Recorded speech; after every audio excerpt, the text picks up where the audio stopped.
Indian currency exchange value మరోసారి down అయింది. ప్రపంచవ్యాప్తంగా చోటు చేసుకుంటున్న పరిణామాలతో రూపాయి పతనమవగా శుక్రవారం మన కరెన్సీ మారకపు విలువ డాలర్తో పోలిస్తే ఏకంగా 96 రూపాయలకు దిగువకు పడిపోయింది.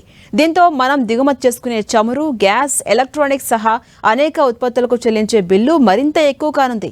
దీంతో అనివార్యంగా ఫారెక్స్ అంటే విదేశీ మారక ద్రవ్యం భారీగా తగ్గిపోతోంది. దీనికి అడ్డుకట్ట వేసేందుకే కేంద్రం బంగారు దిగుమతులపై సుంకం పెంచింది.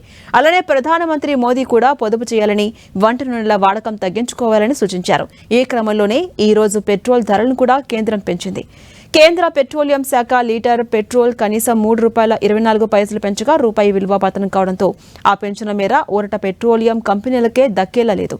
పైగా రూపాయి పతనం ఇక్కడితో ఆగుతుంది అన్న గ్యారంటీ కూడా కనిపించట్లేదు. అయితే ఇదే సమయంలో కేంద్రం దిగుమతులను తగ్గించుకుని ఎగుమతులను పెంచుకోగలిగితే రూపాయి పతనమైనా మనకే లాభం చేకూరే ఛాన్స్ ఉంటుంది.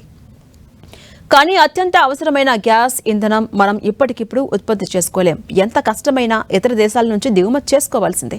అందుకే ఈ వాదన కూడా లాజిక్కి దూరంగా ఉందనే చెప్పాలి.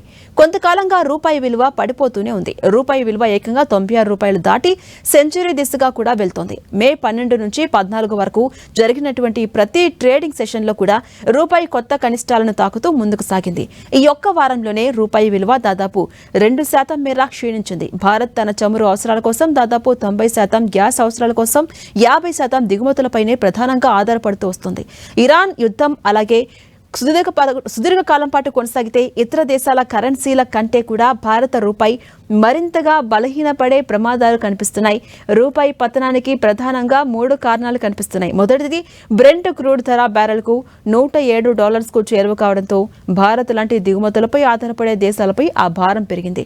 రెండోది, పశ్చిమ ఆసియా ఉద్రిక్తతల నేపథ్యంలో మే మొదటి వారంలోనే 21,469 కోట్ల విదేశీ సంస్థాగత పెట్టుబడిదారులు భారత మార్కెట్ నుంచి వెనక్కి వెళ్లిపోయాయి. ఇక మూడోది, అంతర్జాతీయ పరిస్థితులు మారకపు విలువపై తీవ్ర ఒత్తిడిని పెంచుతూ ఉన్నాయి. దీంతో రూపాయి పతనమవుతూనే ఉంది.